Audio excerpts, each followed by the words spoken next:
Faith that shook empires. The legacy of the Ante-Nicene Christians. From the series, Ordinary Saints, Lessons from the Ante-Nicene Church. Scripture quotations are from the New King James Version. Copyright 1982 by Thomas Nelson, used by permission. All rights reserved. The Ante-Nicene Christians, who lived from AD 33 to 325, demonstrate how ordinary individuals can be profoundly transformed by authentic faith in Christ. Their courage, love, and commitment to Jesus' teachings arose not from privilege or esoteric knowledge, but from lives wholly devoted to following him. As successors to the first disciples, they significantly influenced their world and established a compelling model for contemporary Christians.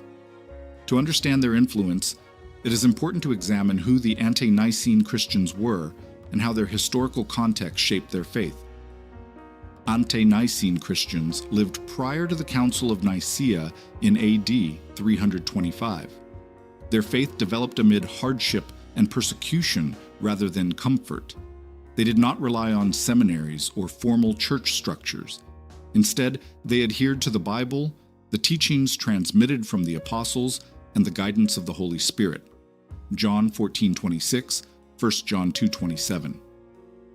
They were disciples of disciples.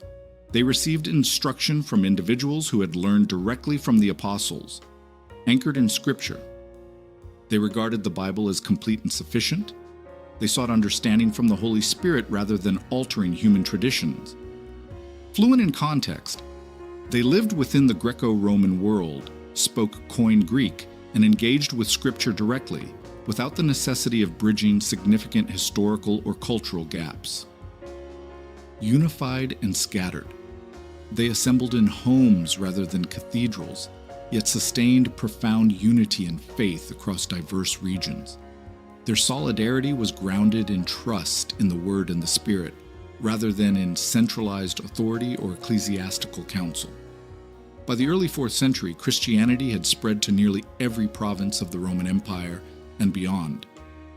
Eusebius, an early church historian, documented that the message of Christ had reached all the nations prior to Constantine's reign. Eusebius, Ecclesiastical History 3.1:1. With this background, it is valuable to consider how others perceived them and what they were recognized for. Notably, some of the most compelling testimony originates not from Christians themselves, but from their Roman persecutors. Tertullian, writing around AD 197, defended Christians against Roman accusations in his work Apologeticus. It is mainly the deeds of a love so noble that lead many to put a brand upon us. See, they say, how they love one another. This statement was not Tertullian boasting. Rather, he conveyed the perspective of non-Christians regarding believers. Persecutors expressed astonishment at their love, which included care for orphans, the poor, and abandoned infants. Justin Martyr, First Apology, 67, Aristides, Apology. Roman Emperor Julian the Apostate, a later critic of Christianity, reluctantly acknowledged in the 4th century. It is disgraceful that the impious Galileans support not only their own poor, but ours as well. All men see that our people lack aid from us. Letter to Arsacius, circa AD 362. Even when maligned or martyred for their faith, the early church was recognized for a love that originated from transformed hearts. Beyond their reputation, it is important to consider what truly distinguished these believers from the society that surrounded them. These believers did not identify as theologians or pursue titles, separation, or elaborate leadership structures. Instead, they embodied humility, holiness, and service. They regarded themselves as slaves of Christ, Romans 6:22, aliens and strangers in this world, 1 Peter 2:11, ambassadors of a kingdom not of this earth, 2 Corinthians 5:20. They refused to kill, even in war, or to protect themselves. They would not worship Caesar or offer incense, even if it involved losing their lives. Why? because they believed Jesus' words in Matthew 5-7 were not just a beautiful sermon, but the true standard of heaven, kawai. In contrast, the modern church, particularly in the West, often struggles to demonstrate the same vibrant faith as the Ante-Nicene Christians.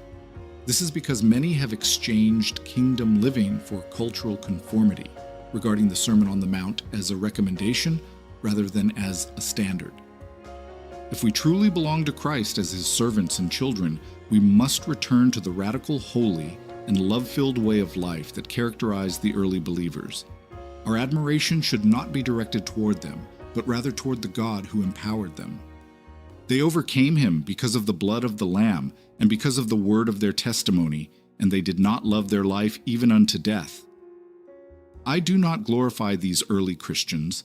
God has already done so, calling them those of whom the world was not worthy. Hebrews 11:38. They did not merely die for Jesus, they lived entirely for him. What's ahead? In the coming weeks, I will examine their writings, their stories, and most importantly, the scriptures that shaped them. Together, we will evaluate all things both past and present by the Word of God, seeking the Holy Spirit's interpretation rather than relying solely on human opinions. Let us commit together to studying their lives, their writings, and God's Word. Begin this journey by reading the scriptures referenced above and reflecting on how you might embody the faith of the early believers in your daily life. Please share your perspectives or questions as we continue this conversation and grow together.